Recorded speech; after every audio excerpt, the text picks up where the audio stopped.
Andrew McCart, iFLTV. Delighted, as always, to be joined by... Normally it's a Zoom over the laptop. I'm quite like doing this in person, Dave Coldwell. How are you? Very good, thanks. Yeah, really good. Excited to have Steven Cairns back out again. So, yeah, it's nice. Well, let's talk about Steven Cairns, because he's... It's okay. That's okay, it's okay, don't worry about it. Okay. The maid trying to run past there. Yeah, Steven Cairns, young prospect. I think this is going to be his 14th professional fight, 13th professional fight? 12th. 12th? Oh, he's at 12th? Oh, goodness. Yeah. So, yeah, he's an exciting prospect, so to speak. But I suppose the question is going to be, when is he going to get that acid test? When is he going to be in there with that name that we can sit back and go, ooh? Well, he's got an 8-rounder tomorrow against Kirk Stevens, 7-3, good fighter, former Midlands area champion. So that's a step up. Fighting a guy that's been a champion, done the distance. So yeah, that's a step up in itself. And then, touch wood, please God, everything goes right, goes to plan. Then we step up again after that, as soon as. One thing that you're good at, Dave, is managing your fighters in a way you can navigate your fighters at the right time. We've spoke about this before. There's promoters that say, put him in with him, and you're like, no. He's my fighter. I think he needs another 2 fights before he goes in with him. Is that kind of like the plan with Steven? Is have this 8-rounder, see if he can get a few rounds in, because he's blitzing people quite that's easily. And we're not trying to get quick knockouts. It's just that's how they've been happening. But I have wanted him to have some rounds. It's like tomorrow, I expect rounds tomorrow, because he's against a good fighter, an experienced fighter. His first real southpaw that he's going to have fought, realising he's coming to win. He expects to win. So he will give him problems. That's what I want from him. I want him to face problems in the fight that that he's not had yet, and just to go a few rounds. And I expect that for tomorrow. And then,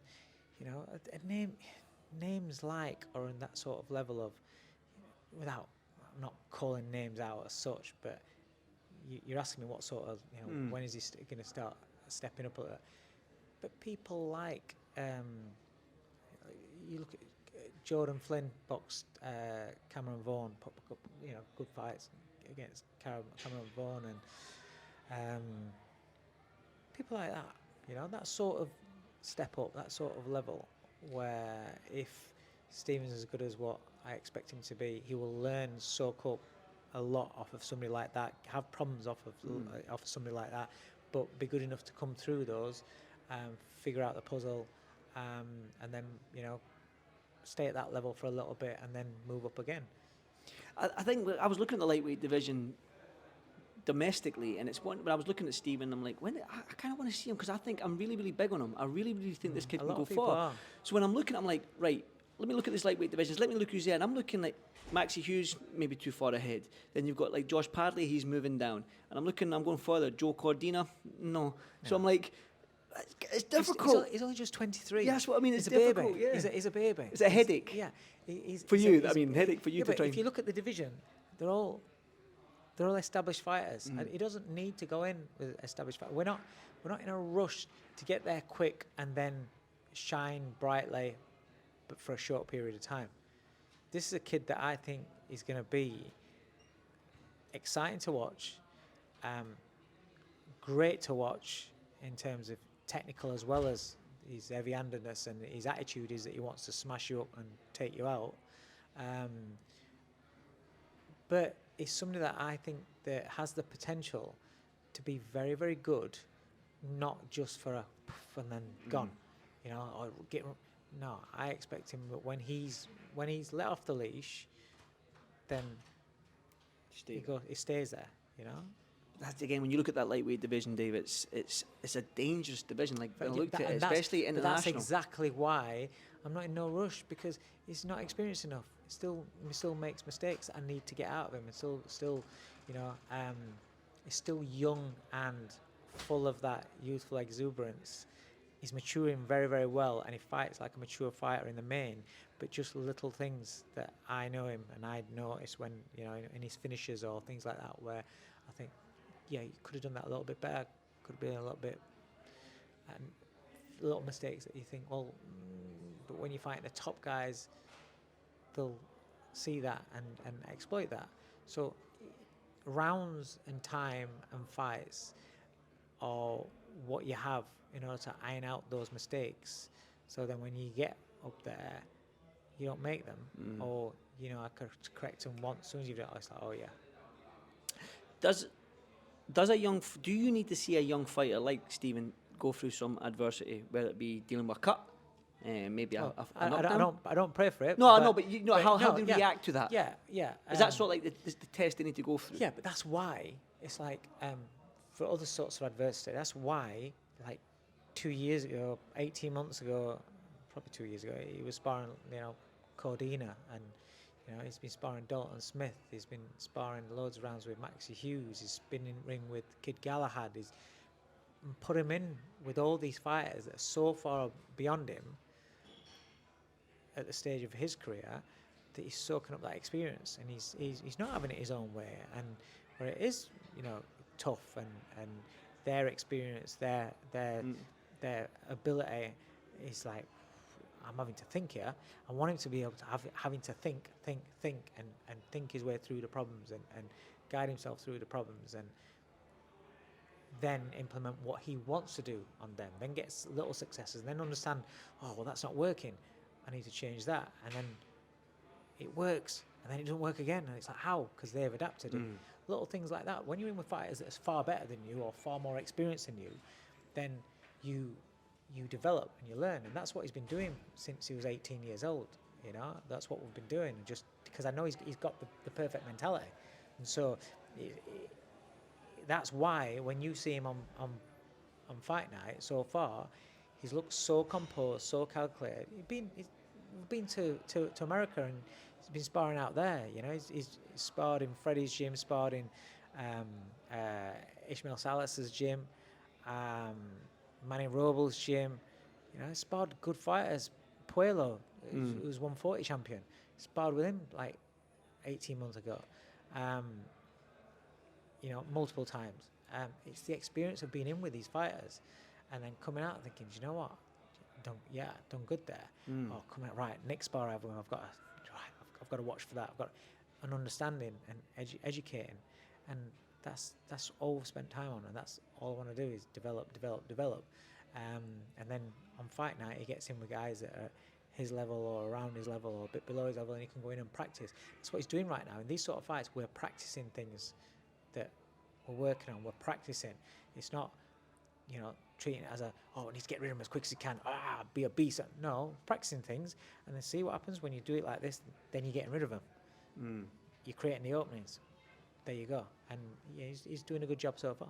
I suppose this will bring me on a nice little segue then. When you're talking about navigating a young fighter and letting him off the leash, then last week we just saw a 20-year-old heavyweight in Moses Itauma.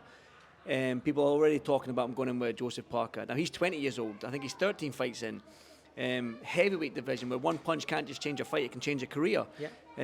When you look at Moses Itauma with Joseph Parker's and Ajit Kabayals that have been mentioned, Frank Warren in Turkey even mentioned Usyk as a possible fight. You've been in the game long enough. You've navigated young fighters' careers. How would you navigate Moses Itauma? So there are different levels to and different calibers of fighters, and on how fast you move them depends on that type of fighter.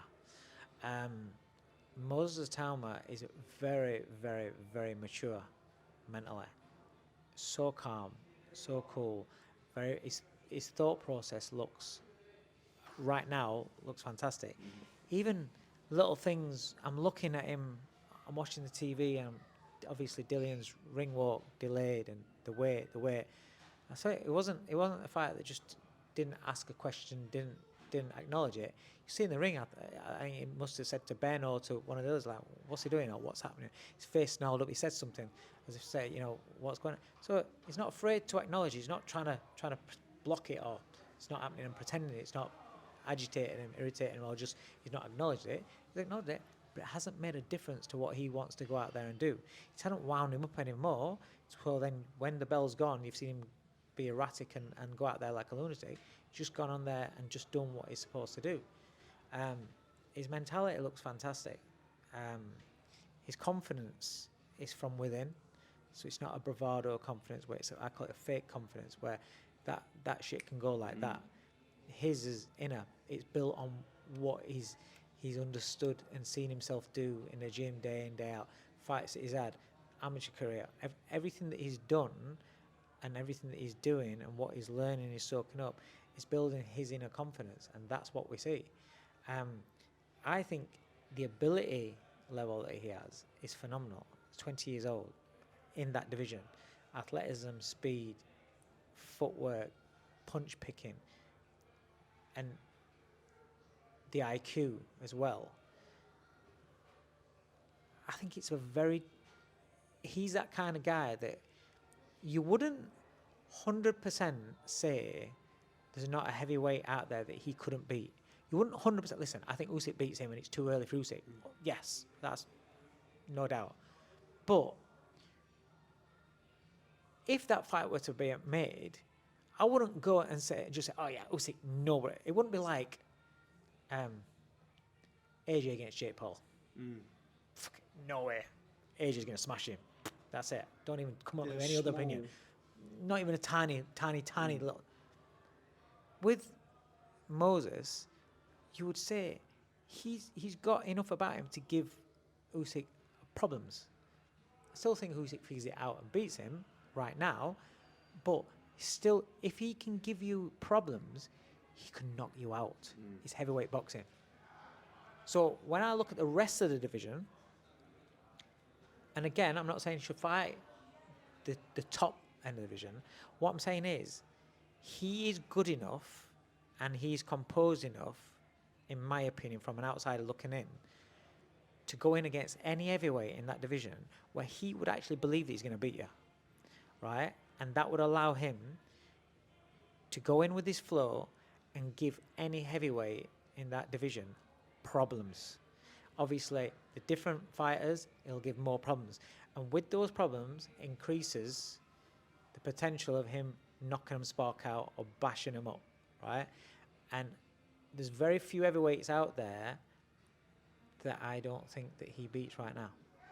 Can I put you on the spot then? Who next for Moses then? I've heard Hrgovic, I've heard Andrew Ruiz. Hrgovic, great. Everyone's saying Hrgovic, great. I think that's great. Andy Ruiz, I won't even be interested. No, because I think the scale's gone in the opposite directions. Andy Ruiz is irrelevant in the division, really.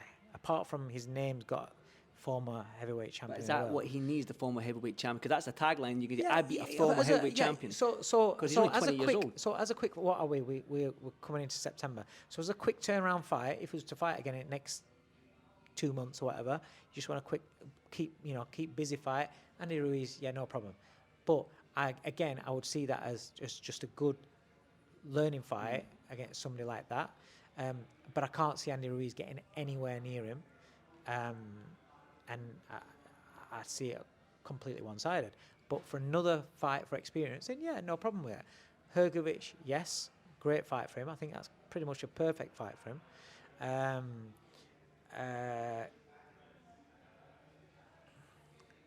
I would even... Lerone Richards mentioned in the gym the other day, Ricardo Torres. I like that. Richard Torres Jr. Richard Torres, yes, sorry. I Richard said Torres, that. I think Ricardo Torres was a light welterweight back in the day. Yeah. Richard Torres, I said that to, I mentioned that to Dan Raphael last night when I done an interview with him. I said, you've got a young American heavyweight who is same stature as Moses, fast hands, comes forward, aggressive, isn't going to be, oh no, he's a 20-year-old heavyweight, I don't want to fight him, I'm already 30-odd-year-old, I'm up there, I don't want to lose my ranking. Do you know what I mean? He'll come to fight, and I think that's a perfect fight. I think for, to make your name in America as well. Yes. Like to go out for a splash in New York or Vegas, wherever they want to do it in America. I think that'd be a great fight. Or even, again, as a fight just for a bit of a splash in America, go and smash up Jared Anderson. Over here, Bakole. I think Bakole would be a good fight for him right now. I suppose it's just who, like people are saying, like we mentioned there with Steven Cairns that it's the rounds, it's the going for adversity, see how he deals with a cut, a knockdown. He needs to see if he can do 8 rounds, 9, 10 rounds. It's finding that fighter in a dangerous division, because lightweight is a dangerous division. It's packed with loads of dangerous fighters, and the heavyweight division is the same. So it's finding that fighter that you can say you don't want to put a 20-year-old kid in there just yet, and if he gets knocked out, then that might change his whole career. Do you know what I mean? So it is a difficult thing, and I suppose from what I hear, and again, the 2 question marks, and they're only question marks because in my head, not that I'm questioning him, but the question marks because I haven't seen the answers yet. Is number 1 is I've never seen him on chin yet, but I hear that he's got a good chin, and usually you in the quality of sparring that he's had coming through, you'd have heard something with the people he's been sparring. You'd have heard something. So I'm taking that as that'll be all right. But we haven't seen it in a fight. And the other one, again, because I haven't seen it again, is does he retain that sharpness, that speed, that agility in the later rounds? In the later rounds. They're the only 2 question marks that for me, that I could even think about having a doubt against his name, an asterisk against his name. Everything else that I'm seeing, tick, tick, tick, you know, and I think he's exciting. I think I think we've got the best prospect in boxing in the UK. The best prospect in world boxing in the UK in Moses Itauma. I spoke to Dan Raphael last night about this. Like, I don't know if you've seen his tweet or follow him or what, but I seen his tweet saying "R.I.P. American boxing." And I asked him, why did you put that out there? And he was talking about the Gervonta Davis. We'll talk about Gervonta Davis, Jake Paul, and the heavyweight scene in America. I says, you go back to the 60s, 70s, 80s, 90s, maybe creeping into the 2000s, America ran the whole joint. From Muhammad Ali, Sonny Liston, Joe Frazier, George Foreman, Mike Tyson. It just goes on and on and on and on. And then suddenly, boom, stops. But and then it came into the sort of like the Klitschko era, and then it was just all the UK fighters. It was Joshua, Tyson Fury, and then, do you know what I mean? We've had Daniel Dubois, we've got Moses Itauma coming through. It's like, what's happening to America? Kids in America are just getting fat and lazy, and it has been happening. It's happening over here, but it's been happening like that in America for a long time. And rather than choose the hard and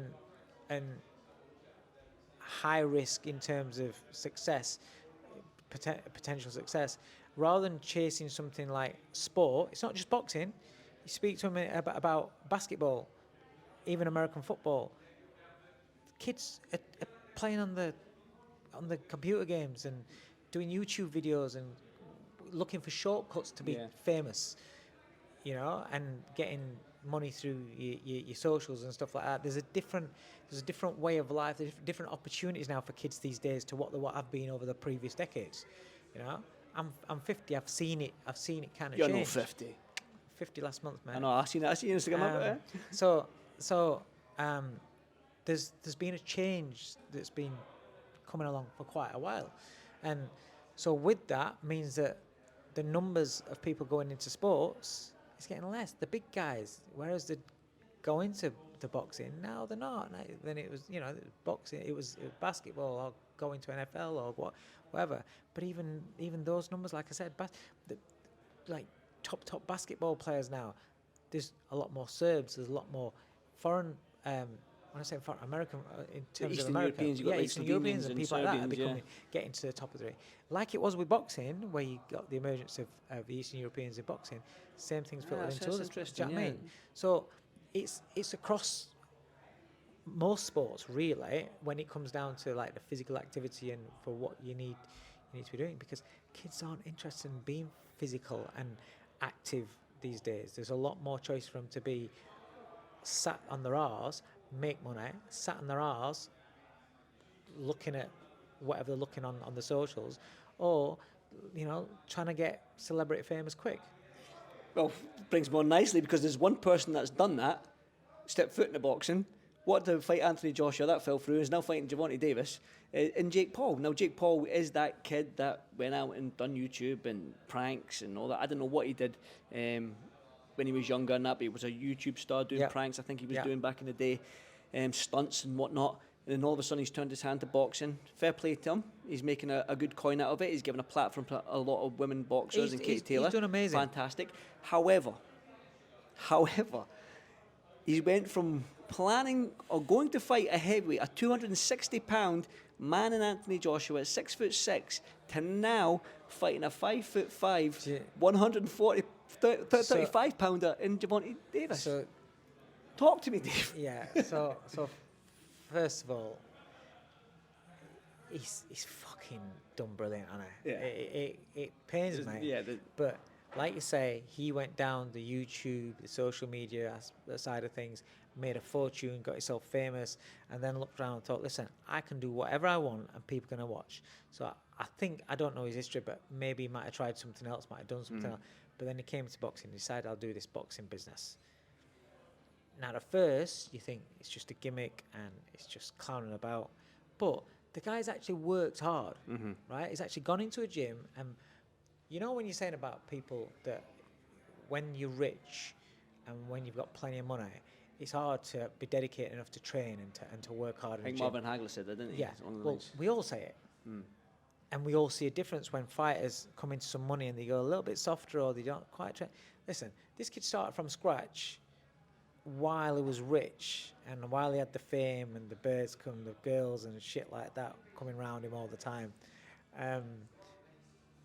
So he's done well to actually dedicate a portion of his life to it, where he's thrown himself into boxing. Yes, he's only got to where he has in the sport because of his following, his numbers and what he draws in terms of revenue, but that goes for everybody. You can have a world champion that makes peanuts because he don't sell a ticket. Then you have a guy that's not very good. He might not even be a world champion, and he makes millions because he sells numbers, you know. So he's clocked the game in them terms. And when it comes down to, I've hated the fact that he's been calling out people like Canelo and talking, and all his minions and all his fans are saying, oh yeah, he'll beat Canelo, he'll beat this, and believing he's going to beat all these legitimate world champions. It's like fucking frying my brain. But then he's like, you understand, he's doing it for his fan base. Yeah. He knows, he's just winding us up, but he's not interested in our opinions. People in boxing that know boxing, he's not interested in our opinions that we're going to say, mate, you've got no chance. He's like, I don't give a shit. Another zero on end, another zero on end. Yeah. More numbers. But his fans are just lifting him up. I went to Jake Paul versus Tyron Woodley, the first fight.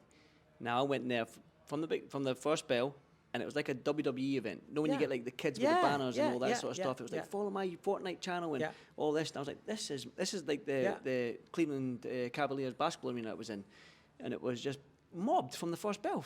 I can't remember who was the first fight, but I was like, this is insane. And it had every kid had a banner, like a WWE event, and that it was just chaos. It's a different crowd. It's a different entertainment business. That's what it is. It's entertainment business. So I get what he's done. Now, I genuinely do think the Anthony Joshua thing was just almost like catfishing. Is that a term where you just using somebody's? You know what I mean, using that clout chasing. Clout chasing. That's it. Using AJ, using the whole world to be like, wow. But inside he's thinking, I would get fucking smashed. There's no way I'm fighting that dude. I'm going to use him to draw somebody else that's a big name. Tank Davis. Which is half the size of Joshua. You're talking exactly 260 to 130. Exactly. But he will look at Tank and think, you're on a little dude. I'm half all right here. I mean, I don't think he's that dumb that he looks at Tank and think, I'm going to smash you to bits. He probably thinks, I'm going to be half all right. It's an exhibition. Right? Yeah, because it's an exhibition. Right? This is bullshit because you've got Tank Davis, who is not the biggest fella in the world, right? In his own weight division. So he's going to be fighting this cruiserweight fella, but it's an exhibition. The reason why it's an exhibition, because Jake Paul can't afford Tank Davis to land clean with little gloves on with full intent on his chin, because I don't care how big he is. This is why I know, because I've sparred bigger guys in the gym and bashed them up. Every fight, Naz used to kick the shit out of bigger guys in the gym. Nelson. No. But he used to kick the shit out of bigger guys in the gym. Now, just because Tank Davis is tiny in comparison doesn't mean that he can't go out there and knock out Jake Paul. But you stick the exhibition on it, and you have that little contract that says if you won't get paid your $25 million or whatever you're going to get paid, you do not, under no circumstances, chin me, boyo. Then there you go. You have a little move around, a little exhibition, and then all these fans can say, 10, "Oh, look what 20 he did." million, whatever it may be. Bullshit. It's bullshit. It shouldn't be happening anyway. Tank Davis, from his side of view, for me, his career, man, it's gonna be the biggest waste. He could have lit up because that he light, was mate. He's special. He's a great fighter, an exciting fighter. He's one of those rare breeds where you go or you watch a Tank Davis fight, and you're like waiting for that electricity bolt just to go bam. And he's wasting a camp. He's wasting months. He's wasting a fight night just chasing the dough, which, fair enough. If that's what he wants to do, fair enough. But you got to think that potential, that ability, the fights that he could be involved in, and he's not because he's just fighting Jake Paul or having an exhibition with Jake Paul. The boxing game is crazy. As we've been in it for how long? How long you been in the game for? 35 years this year. And you're, it's something new every day, Dave. If I had hair, I'd be pulling it out, mate. Me too. I keep getting people keep calling me. Go on. Is that Dave Coldwell? I get Dave Coldwell. wait. Are we right colour? No, I'm tanned. I was in Spain and Italy this year. I'm a little bit tanned. Maybe that's what it was. Red. Aye, this was a couple of months ago when I came back from Spain, right enough. And I get Adam Booth as well. I get Adam Booth and Dave Coldwell. Really? Yeah. Which one would you rather look like? Who's prettier?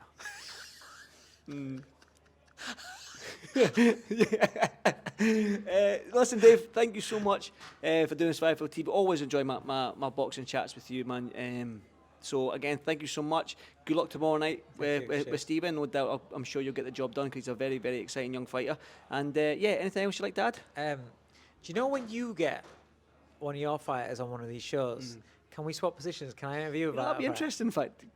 Can you? Yeah. You've interviewed. You've done Sky. You used to interview fighters on Sky, did you not? Or you present? Well, I can talk and I can ask questions. Ask the right questions. Yeah. Yeah. Okay. Deal. We'll do that. That's actually Right. that'll be quite good. That. Yeah. Okay. We'll do that. Well, and it will happen soon. I will get one of my Soon. fighters on one of these shows. Dave, as always, thank you so much, mate. And I'll catch you on the next one. Cheers, Thanks, mate. mate.